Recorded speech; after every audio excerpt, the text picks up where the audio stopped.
हमारा समर्थन कोई भारतीय जनता पार्टी की आइडियोलॉजी पर नहीं है। हमारा समर्थन भारतीय जनता पार्टी को आने वाले समय में प्रदेश को ज्यादा फायदा मिले उसके लिए है।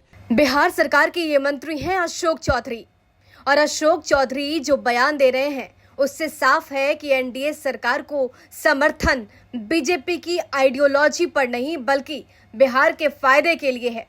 आप सोच रहे होंगे कि इसमें कोई नई बात तो नहीं है। अशोक चौधरी जो कह रहे हैं वो सही भी है। पार्टी का समर्थन बिहार के विकास के लिए, केंद्र से मदद के लिए है और आम बजट में ऐसा देखा भी गया। लेकिन अब जरा इस बयान के मायने समझिए।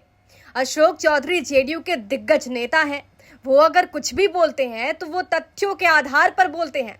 दरअसल उनसे ये सवाल किया गया कि सरकार के कई फैसलों का जेडीयू विरोध करती है, लेकिन वो कोई बड़ा कदम क्यों नहीं उठाती।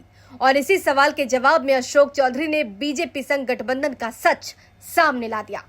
अशोक चौधरी बोलते हुए गलती से एनडीए की जगह यूपीए बोल गए, लेकिन क्लियर कट ये कह रहे हैं कि दो दलों का गठबंधन किसी आइडियोलॉजी को लेकर नहीं।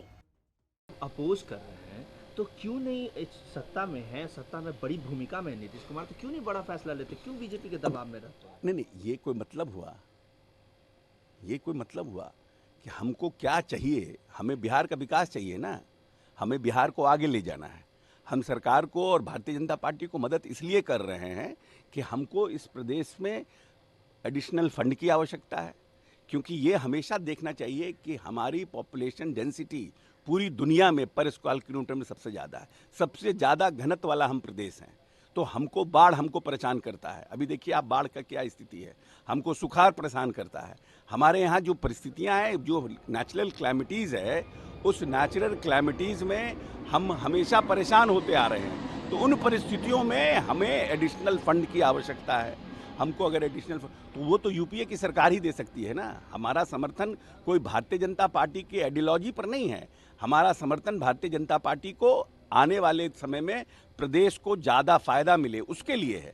और ये जो फायदा का काम है माननीय नेता ने किया है, जिससे कि बिहार की जनता को हम फायदा पहुंचा सके। ये पॉलिसीज़ है, तो ये थोड़ी होता है कि आप एक पॉलिसी से डिफर करते हैं तब विड्रॉ कर लीजिए। इनको तो बहुत अच्छा लगता है कि विड्रॉ कर जाएं तो हमारे साथ हो जाएंगे, तो हम सत्ता में आ जाएंगे। आरजेडी को सत्ता में आने की राजनीति करना है, हमें बिहार के विकास की राजनीति। ये दो डिफरेंस है नीतीश कुमार में और आरजेडी में। लेकिन क्लियर कट ये कह रहे हैं कि दो दलों का गठबंधन किसी आइडियोलॉजी को लेकर एक साथ नहीं है, बल्कि प्रदेश के विकास की जरूरत को लेकर है। चिराग पासवान के एनडीए सरकार के कई फैसलों पर विरोध के बाद ये चर्चा चल रही है कि जेडीयू खुलकर अपनी बात क्यों नहीं कर रही, वो भी उन मुद्दों पर जिस पर पार्टी की पूरी सियासत आधारित है, चाहे वो यूपीएससी में लैटरल एंट्री का मुद्दा हो या फिर सुप्रीम कोर्ट द्वारा SC/ST आरक्षण में कोटा की बात हो। दरअसल आरक्षण का मुद्दा ऐसा है कि जिस पर कोई भी पार्टी सीधे तौर पर कुछ बोलना नहीं चाहती, और जेडीयू भी सरकार की नीतियों का विरोध तो करती है, लेकिन खुलकर नहीं। जेडीयू के 12 सांसद इस बार एनडीए की सरकार का महत्वपूर्ण हिस्सा हैं। ये नंबर ऐसा है कि जिसकी वजह से सरकार केंद्र में बनी हुई है। तो वहीं बिहार में नीतीश कुमार के साथ बीजेपी के सहयोग से सरकार चल रही है। दोनों पार्टियां ये जानती है कि गठबंधन के लिए अपनी अपनी जरूरतें हैं, चाहे वो केंद्र में हो या फिर राज्य के लिए। और इसी बात को लेकर विपक्ष लगातार जेडीयू को घेरता भी रहता है। ब्यूरो रिपोर्ट, बिहार तक।